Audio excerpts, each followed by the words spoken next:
Hello, everyone, and welcome to episode number 35, Becoming the Leader You Were Meant to Be with Lieutenant Colonel Oakland McCulloch, a leader with 40 plus years of leadership experience, a teacher, an author of a leadership book, and an experienced public speaker. Oakland McCulloch is here to teach us about the values of leadership presented in his great book. Oak says about his work, it is about leadership, not military leadership, but leadership. He believes great leaders are servant leaders, and I love this, Oak, and I can't wait for you to tell us more about this. Oak is the recruiting officer for an Army ROTC program at a well-known university in the United States.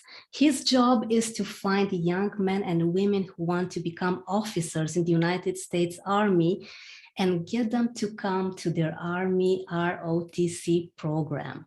He helps develop these young men and women who join their program into young leaders, not just for the Army, but for everything they do in life.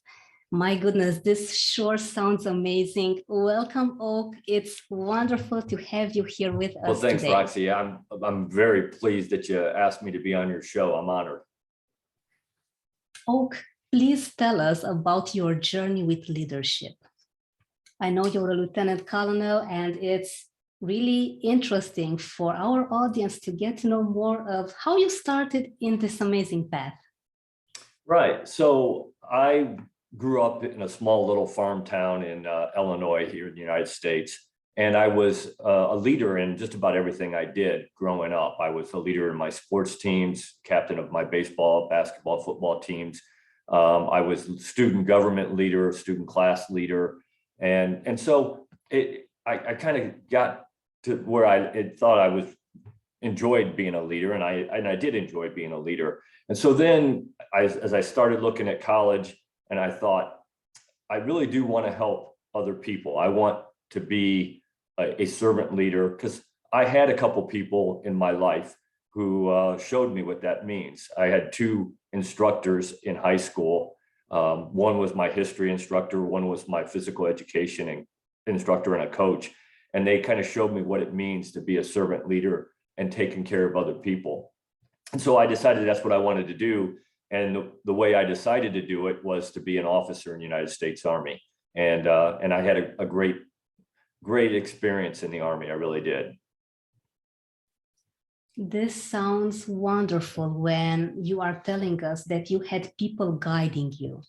How important is mentorship, Oak?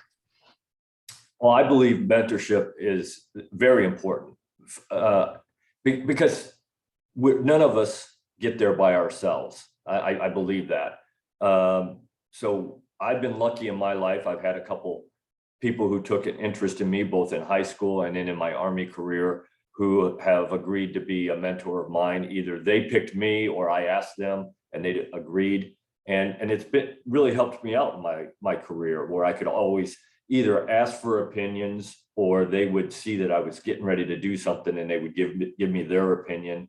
And it's helped shape my career. And I always tell people, because I go around and talk to people, and I talk to leaders, people who call themselves leaders, and I ask them, I said, so who are you mentoring? How many people do you mentor? And I've actually had some people tell me none. And I said, then you're not really a leader, you're a boss, because leaders create more leaders. Leaders don't create followers. Leaders create more leaders. And if you're not mentoring people, then you're not creating more leaders. Yeah, you are definitely right, because it's very easy to tell someone what to do, but being a mentor, a leader, means so much more. And I wanted to ask you, Oak, because I really loved reading your biography. What does being a servant leader really mean? What are the values and the principles that you guide your life by? Yeah, so it's funny, because chapter 2 of my book, it's titled, It's Not About You, It's All About You. And I believe that 100%, because being a leader is not about you and what title you're going to get, that you get more pay, you get better benefits, that you live in a nicer house, you drive a nicer car. Now, you get those things sometimes when you're a leader, and that's great. But if that's why you want to be the leader, then go do something else, because you're never going to be a good leader. It is not about you. It is bigger than you. It's about something much bigger than you. It's about the people that you have the privilege, and it is a privilege to lead people. It's about the people that you have the privilege to lead, to make their lives better, to make them, help them become the best they can be at whatever it is they're doing, at whatever level they want to be at. And it's about the organization that is bigger than you. And that's one of the things that the Army taught me beyond a doubt, is that there are things bigger than you, and you got to be willing to sacrifice and be that servant leader to that organization. You know, and I use this as an example. When we commission young men and women to be lieutenants in the Army out of our program, and this year we're going to do 68 people we're going to commission. On the day they get commissioned, we have a big ceremony. It's a big day, and I always tell them, look, celebrate today, because today is all about you. This is something that you will remember the rest of your life, because I certainly remember the day I got commissioned. I said, but just to understand this, that today when we pin those bars on your shoulder and you become an officer in the United States Army, tomorrow when you wake up, it will never be about you ever again. It's about the people you serve, that work below you that you serve, the people above you that you serve. It's about the mission. It's about the Army. It's about the country. And then if we have time, we might talk about you, maybe. Wow, this is very inspiring and emotional for me to hear this, because I have recently traveled and I heard the amazing United States anthem, and it did get me very emotional, learning and listening to the words of freedom and the unity of the people. And I actually wanted to ask you, Oak, this mission of guiding others, where does the individual stand, and how much do they need to work on seeing the unity and the bigger picture? How do you guide them to see so much more than themselves? Because let's face it, our egos most of the times are guiding us. Yes, I agree. And that is a huge fight for any leader, is to put their ego away. Nobody's perfect. We all have egos, and every once in a while it's going to come out. I got it. I mean, I'm no different. I'm not perfect, even though I've spent 35 years trying to convince my wife that I am. She's not buying it. You got to try to put that ego aside, and it takes effort. It takes you got to make a conscious effort to do it. And I tell people, it comes down, a lot of things come down to life, in my opinion, to self-discipline. If you are self-disciplined, then you can do some amazing things. If you're not self-disciplined, then bad things are going to happen to you. I believe that. And so my father instilled that in me as a very young boy. He used to tell me, son, discipline yourself so other people don't have to. And I live by that, and I always have, and I still do. That and discipline, the key to self-discipline, what's important about it, is that we're not all motivated every day. I wish we were. I wish I could say that every day I woke up and I was motivated to do everything, but that's not real life. There are days when you aren't motivated. And if you have self-discipline, then the self-discipline will kick in, and it will make you do the things that you would normally do when you are motivated, but you don't feel like doing because you're not motivated today. So I think self-discipline helps you move that ego off to the side, because you realize that it's there, and it might be rearing its ugly head, and you got to just take a step back and say, look, this isn't about me. This is about something bigger than me. And you really got to find that whatever that bigger than you is. And I think lots of young men and women, and lots of people, but certainly the young men and women that I work with, I feel that in them, that they're looking for that something that's bigger than them. They want to be part of something that's larger than they are.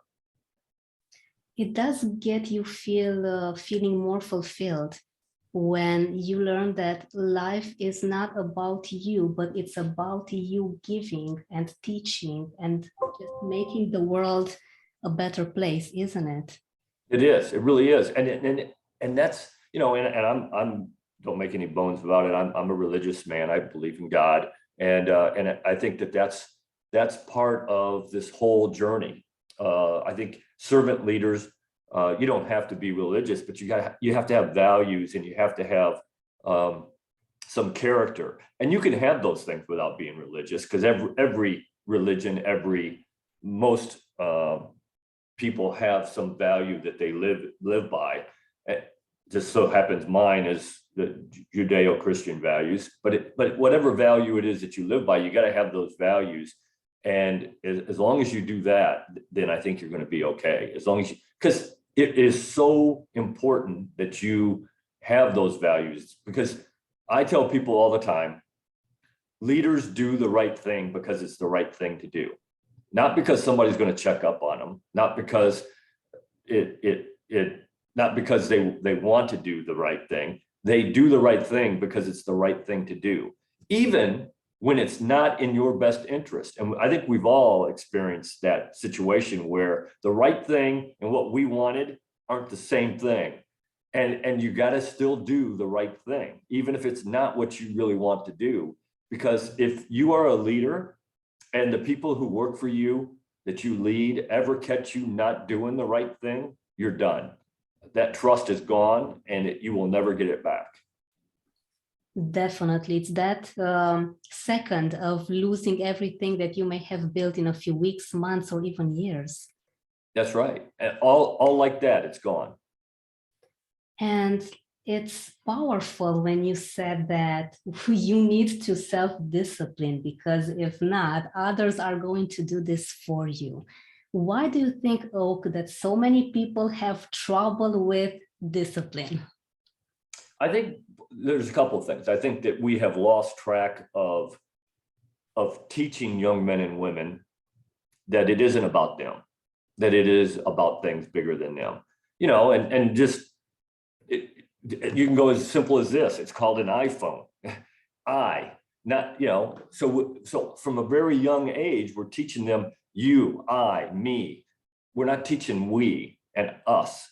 And I think we got to get back to doing that. And we don't do a good job of bringing people into this, what I call the servant leadership mode model, where they are thinking about people other than them. So the first thing we got to do is start teaching people that it's not all about you, and that you have to discipline yourself to do the right things, even when it's not in your best interest. People maybe find it difficult because, as you said, doing the right thing may be different from doing what you truly need to do to help others evolve as well. And I have been seeing this great quote that I can relate to, and I can't wait to get your opinion on this.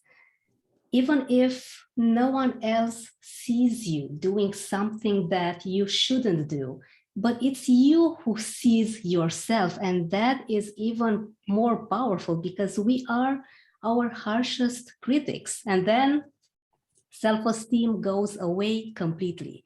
How do you think that someone that is young at the beginning of their journey can bounce back after having a day when they felt, as you say, maybe not so motivated?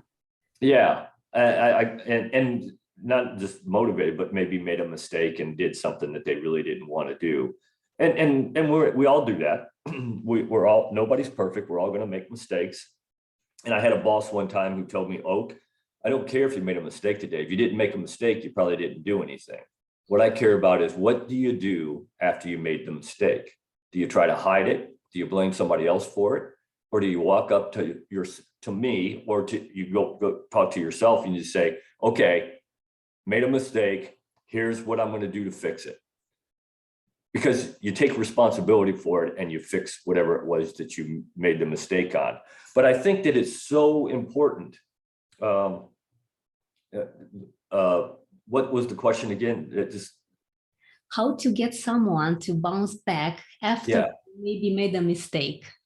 Yeah, so I think, one of the key things in that I believe in life is that you have to be able to look in that mirror and say, I like the person that I see.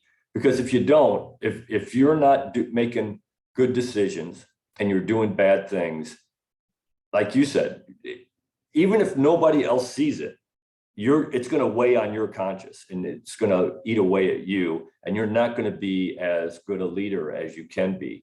So I think you have to make a conscious decision to try to do the right things. My father, again, not a real nice man, but he taught me I am who I am today because of him. There's no doubt about it. And he used to tell me that trying to discipline yourself, he said, use this as an example, son. Every time you're going to make a decision, every time you're going to do something, ask yourself this question. Would you want your mom to know that you're about to do that? And if the answer is yes, then it's probably okay and go ahead and do it. If the answer is no, then you probably don't need to do it. Wow. It's quite simple, but extremely effective. Yeah, and I pass that on to as many young men and women as I can, because I still use that same concept today. I don't use my mom, I use my wife. Would I want my wife to know I'm about to do this? And if the answer is no, then I don't do it.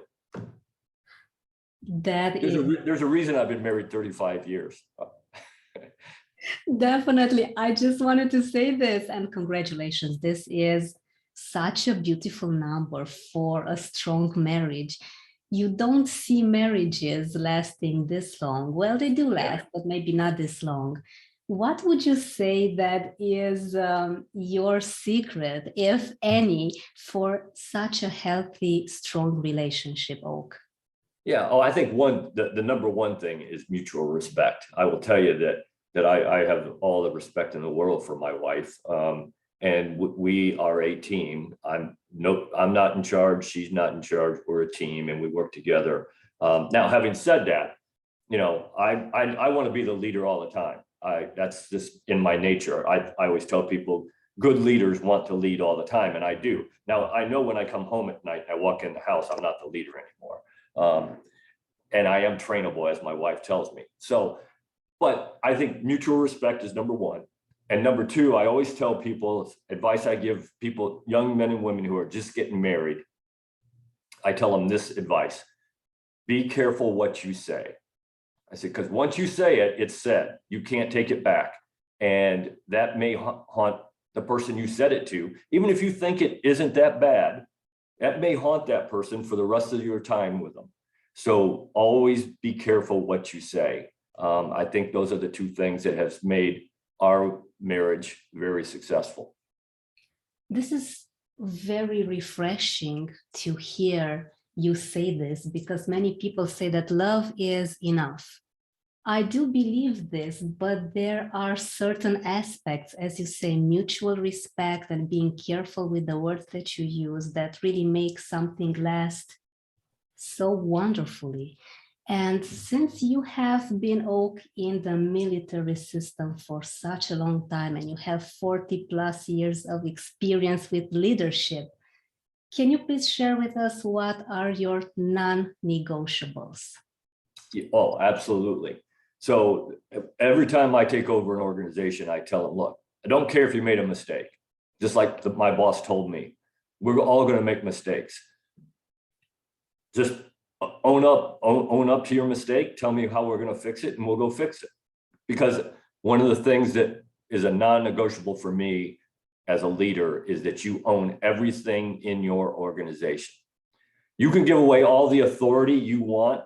You cannot give away responsibility. You are responsible for everything that does or does not happen in your organization. So responsibility is a number one non-negotiable. Number two is integrity. You can make mistakes, I don't care, but don't ever lie to me. That if you lie to me, we're done. Kind of goes back to be careful what you say to your spouse, or to anybody for that matter, but certainly to your spouse. But don't lie to me. I can't tolerate that. If I can't trust you at that level, then how can I trust you taking care of the lives of men and women that you're leading. So I think those are the two big ones that and the other part is the last piece that we've talked about before, doing the right thing.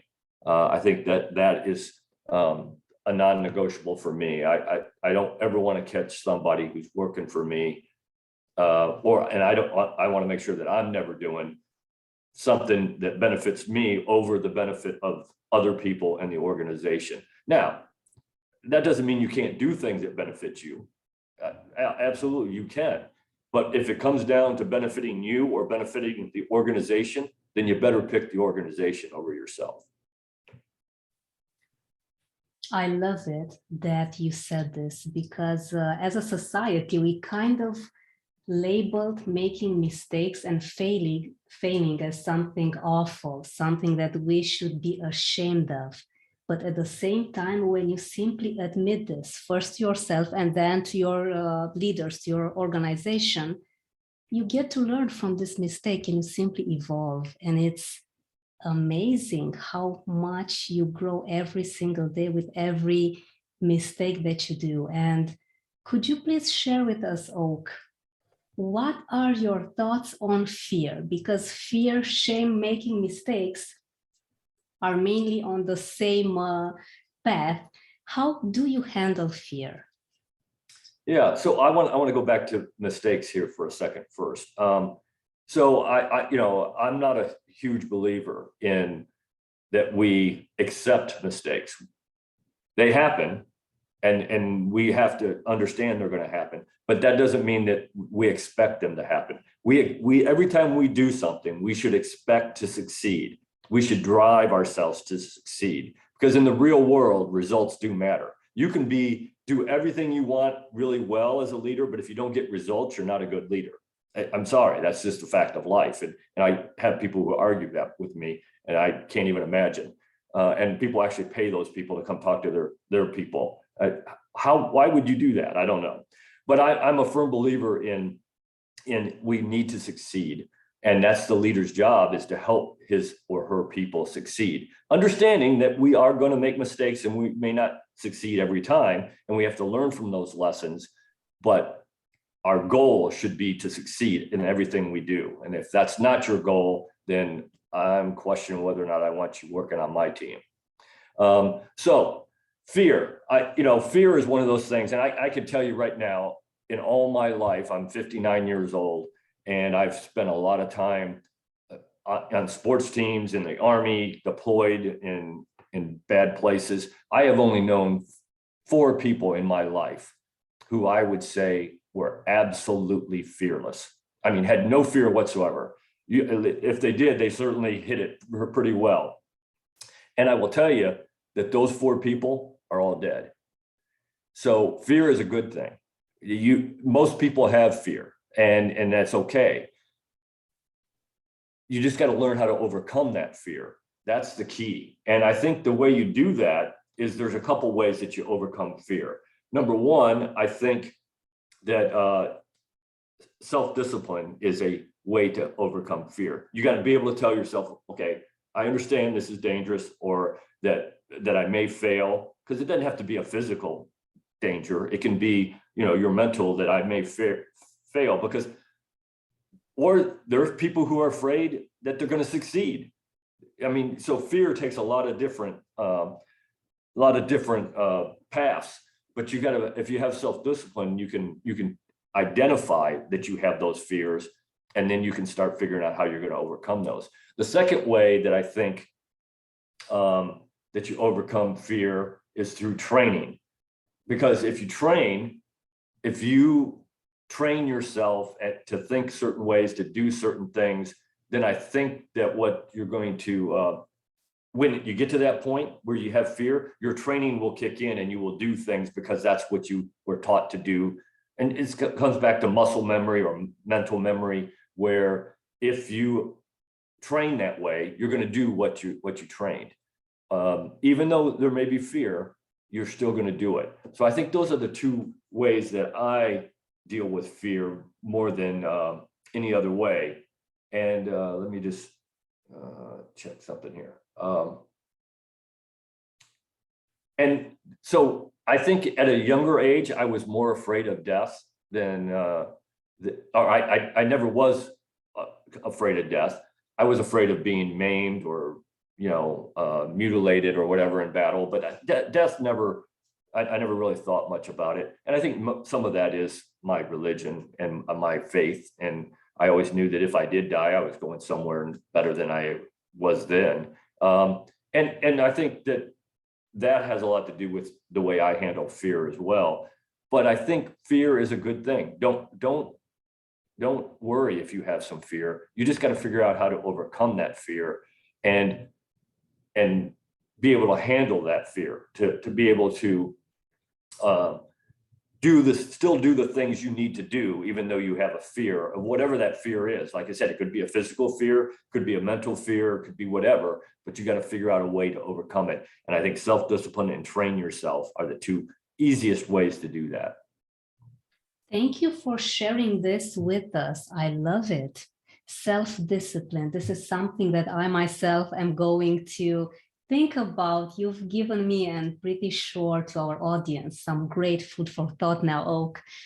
When we connected back in December, little did we know that, okay, besides COVID, we have this war situation going on in Europe.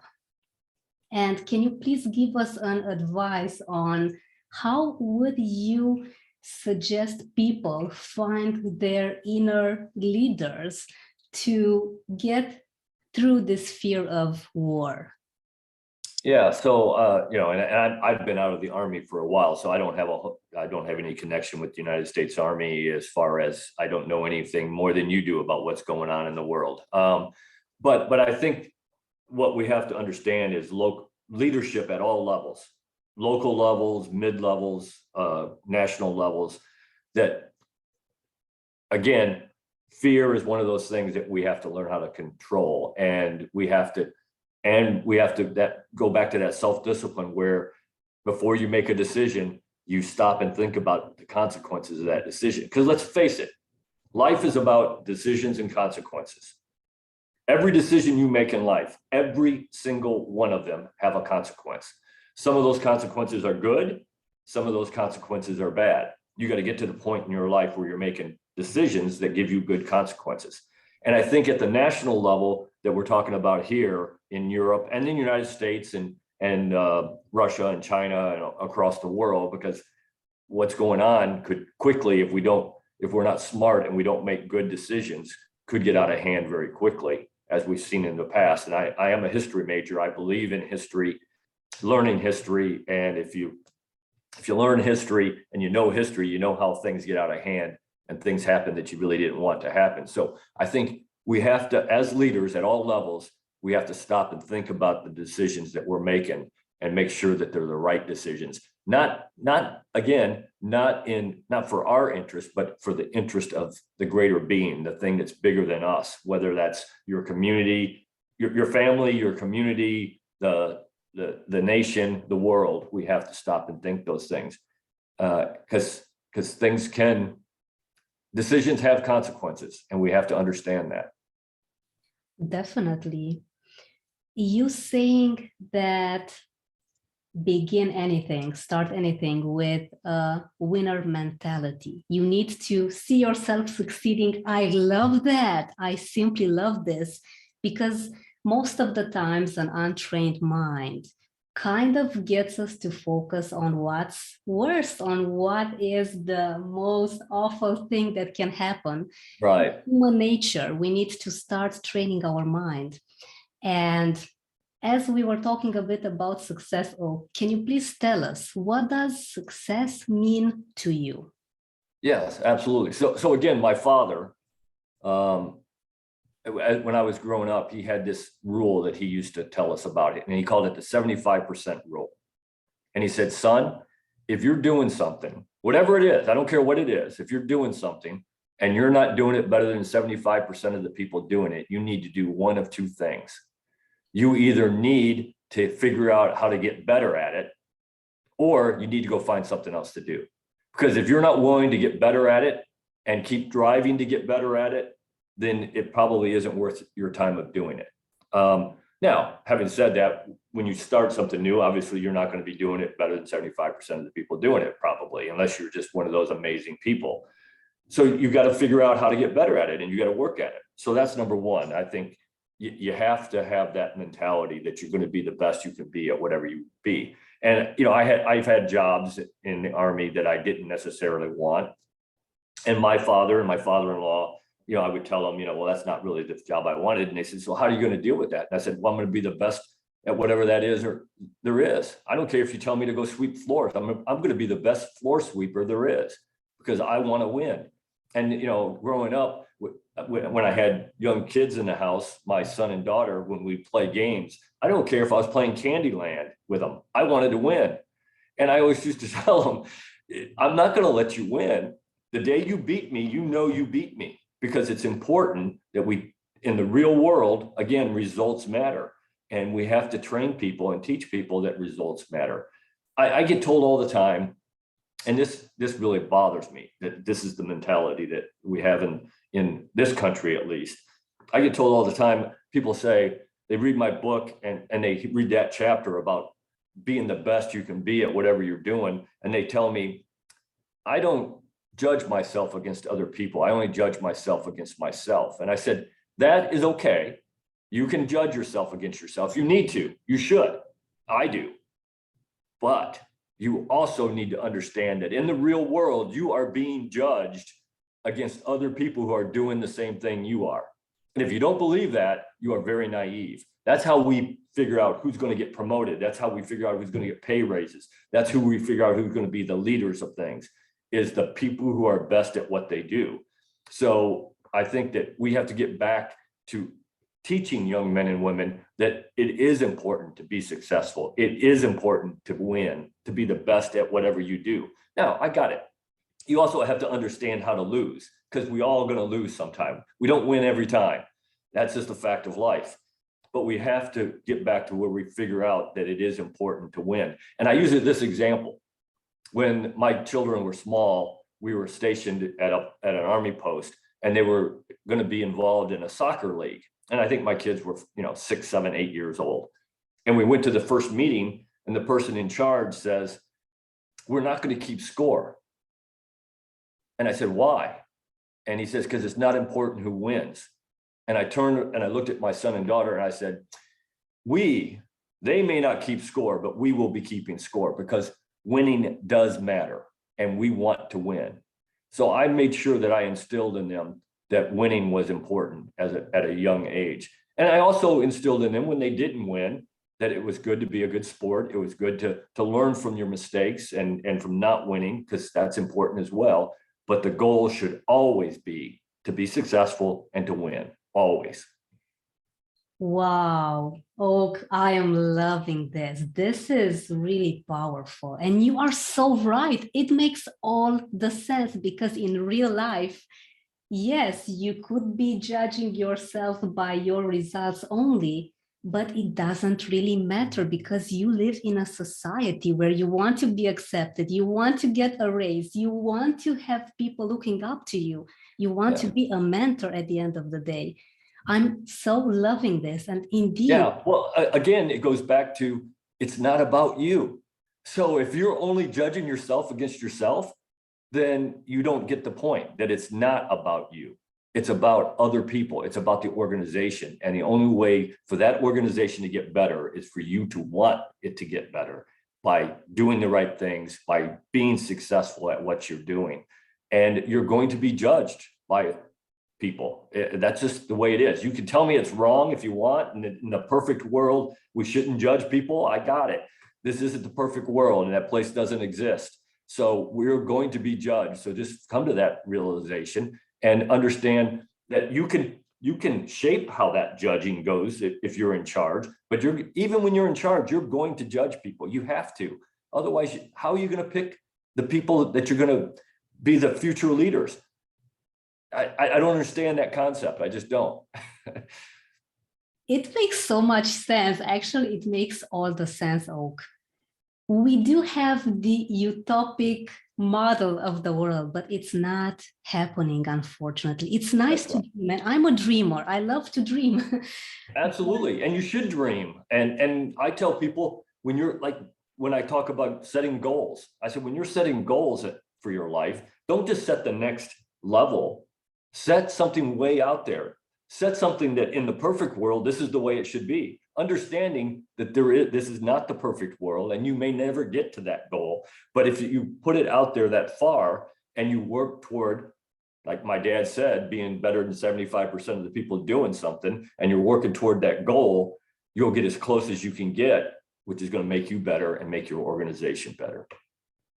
This is powerful, and I really am grateful that you said this, because dreams are nice, as you say, and I'm a dreamer. And as we talked earlier, I needed some mentorship guidance in my business because I haven't gotten any results that I had expected to. Dreams don't get you money. Dreams don't get you success unless you have the results. This is powerful. Oh my goodness. After we finish this live talk, I'm going to get my objectives and goals redone because I love this concept of thinking big. I really consider that I dreamt big, but I think I can do better. I think I can dream more and aim to something even bigger. This is wonderful, Oak. Thank you very much for mentioning this. I think it really does come down to, and I believe that dreams are important, and you could call it a dream or you can call it a goal, whatever you want to call it. I generally call it a goal, not a dream, but it doesn't matter. It's the same thing as long as we're talking about the same thing. And I think, you know, for me, and this is, I tell young men and women this all the time, and I believe this. Again, a mentor of mine told me this a long time ago, and I've kind of lived by this. To be a goal, it has to be three things. You have to do three things. Number one, you have to write it down, because until you write it down, it's just a concept. There's no commitment to it or whatsoever. So you got to write down what it is you want to accomplish. Number two, you have to do something in the first 24 hours toward making that happen. And then number three, you must commit yourself to reaching that goal. And if you do those three things, if you write it down, and in the first 24 hours after you write it down, you do something to start down that road toward reaching that goal, and then you mentally tell yourself, commit yourself, I am going to accomplish this goal. And you come up with a plan to accomplish it, how you're going to accomplish it, then I think you can do that. And here's a perfect example of that, Roxy. When I took over that Army ROTC program at the University of South Alabama, I took over a program that had 53 cadets in it. And we weren't making our mission. We weren't being successful. That program hadn't been successful in 7 years. So I said, I'm going to fix this. And so I sat down and I took out a 3x5 card and I wrote down my goal. At the end of 3 years, I want to have 150 cadets. So I wanted to triple the program in 3 years. And then I started writing down how I was going to do that, the plan that I was going to do that. Number one was take care of the cadets in the program, because again, it's all about servant leadership. If you're not taking care of people, they're going to go find somebody that's going to take care of them. And then number two, the second thing I wrote down was every day, make every cadet in my program want to be like me.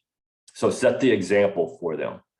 Show them what an officer, how they walk, how they talk, how they act, how they interact with people, all those things that an officer has to do. Make them want to do that. And then I wrote down a few other things, but those were the main things that I wrote down. And I started down that road. I started making commitments. I told my staff what it was I wanted done and how we were going to do it. And when I left that program 3 years later, I started with 53. When I left 3 years later, we had 179 cadets in the program. If you do those things, you can reach a lot of the goals that you want to reach. But you gotta write it down, make a commitment, and start down that road within the first 24 hours to 48 hours. And if you do that, you'll be surprised at what you can accomplish. Love it. This is going to be something that I'm going to do myself. And I know, and I encourage that both our viewers and the people listening to us are getting a pen and a piece of paper, because this is some great real life practice that Oak has tested on himself, and he got successful at this. So thank you for sharing this with us. Oak, can we find more similar examples in your great book, Leadership Legacy? Please tell us all about your book. What's your favorite part of it? How did you start writing it? And where can people find it?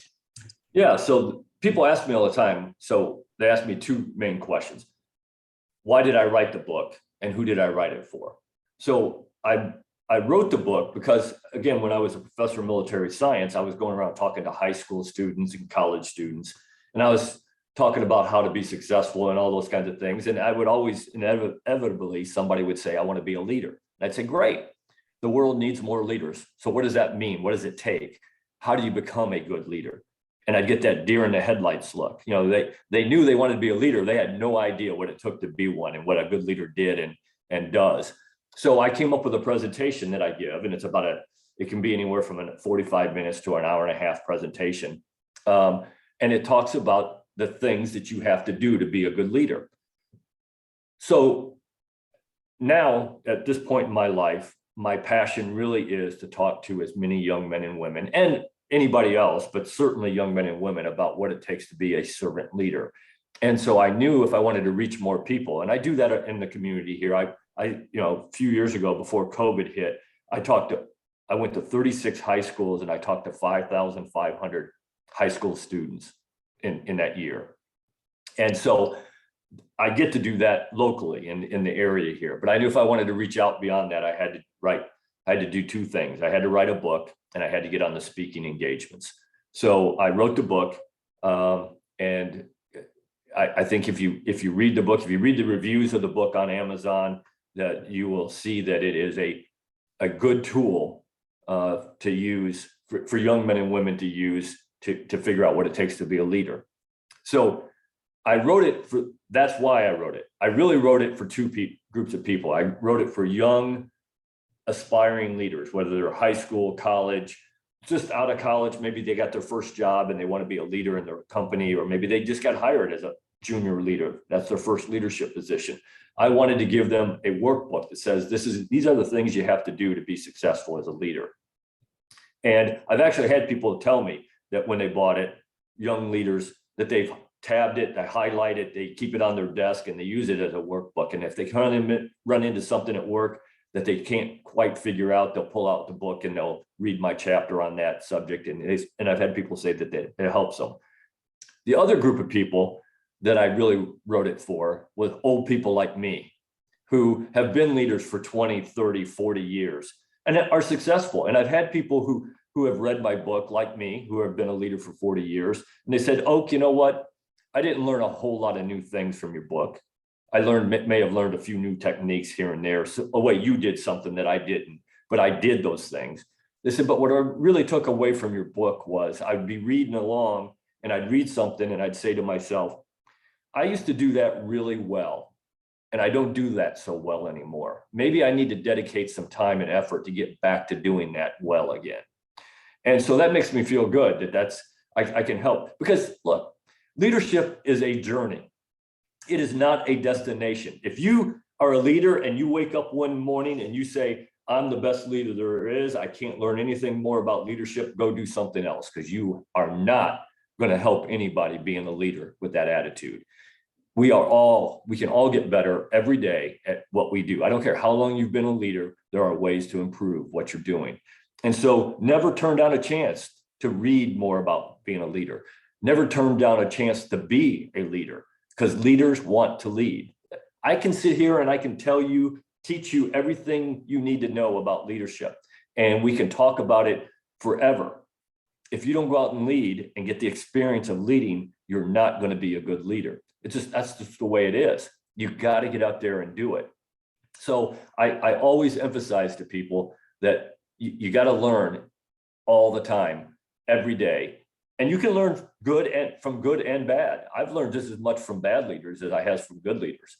I know, if you ever been listening to somebody that your lead is supposed to be leading you, and they say something and the hair on the back of your neck stands up and you say, I'm never going to do that when I'm a leader. We all have that experience, and that's okay.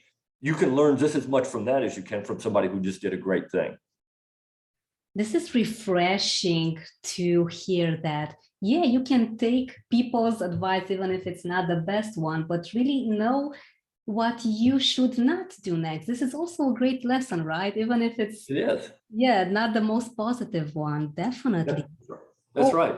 I think that's key. And I think, I think that at this point in my life, I really want to get out and talk to people. And so you can get the book, finish the answer to your question. You can get the book on Amazon.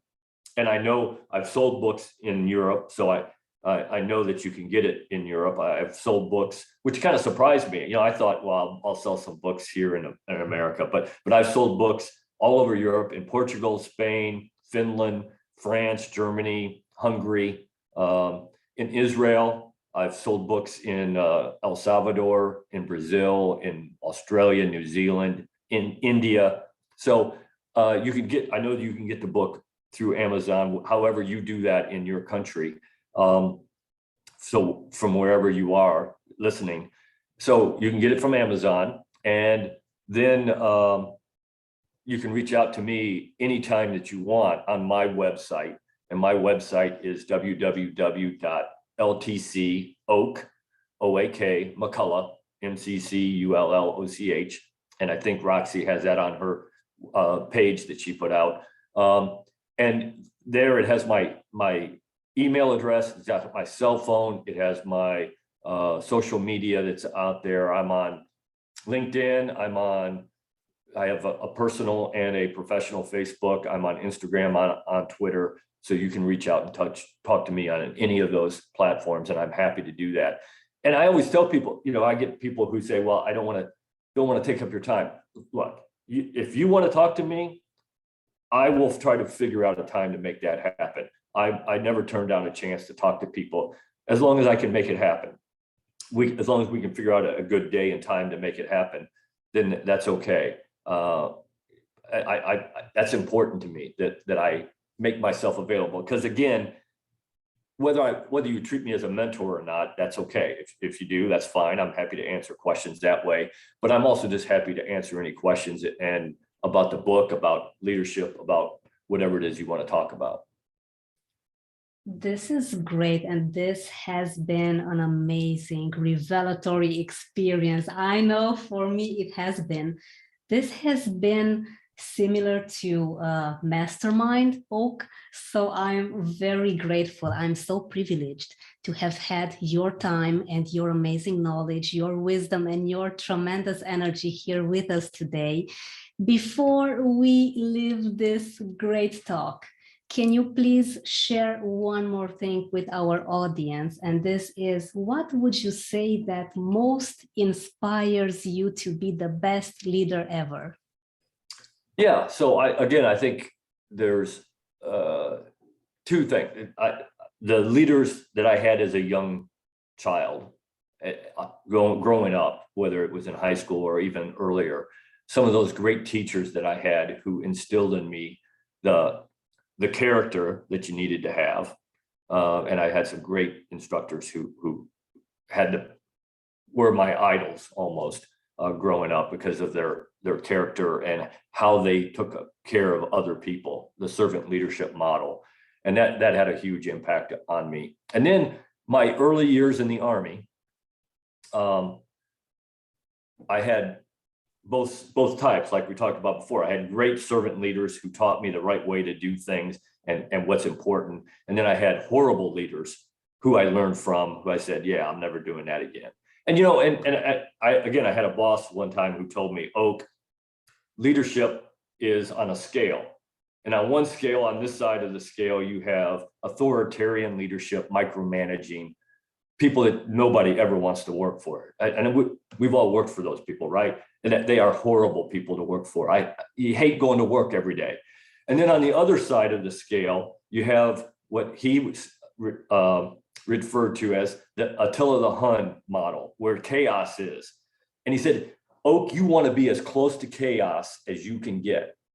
He said, that's how you give away your authority. That's how you empower people, is you get as close to chaos as you feel comfortable being. And the way you get there is that you give people the vision and the plan of where you want them and your organization to go. You give them the resources to get there, and then you give them the authority to make it happen. Again, you can give away all the authority you want, and you should. I believe that. You can never give away the responsibility, because you're always the one that has your name on the blame line. You're the one that's responsible for everything that happens in your organization. But you want to get as far to that as you can be. And I've taken that to heart, and that's the way I lead. I believe in giving away authority, giving away the resources, empowering people to make decisions at their level.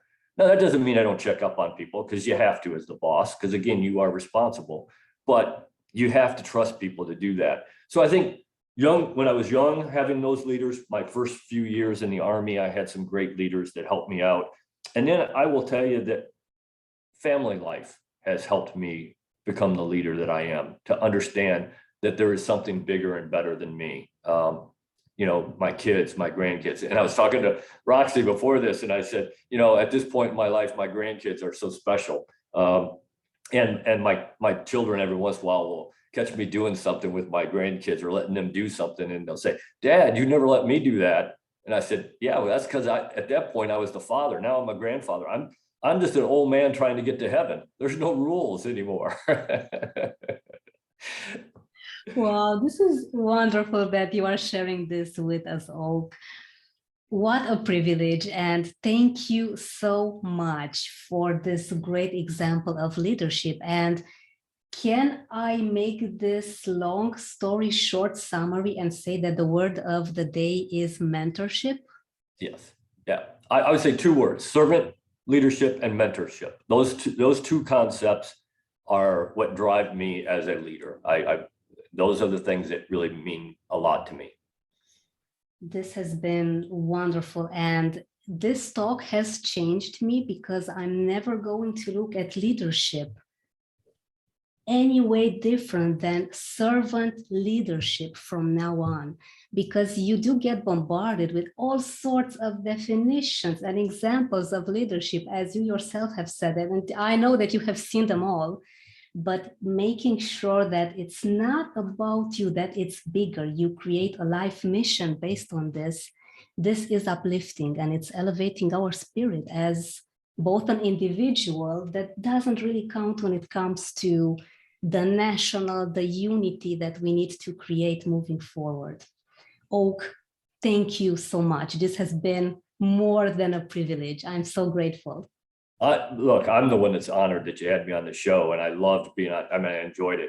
I always tell people, when I'm having a good time on a show, when it comes to an end, and I'm like, "What? It's done already?" Thank you so much. This is such a great compliment coming from you. I'm so glad that you enjoyed this talk, and oh my gosh, I have some food for thought for the following days and weeks. So thank you so much for this as well. You're welcome, Roxy, and thanks for having me on the show. My pleasure.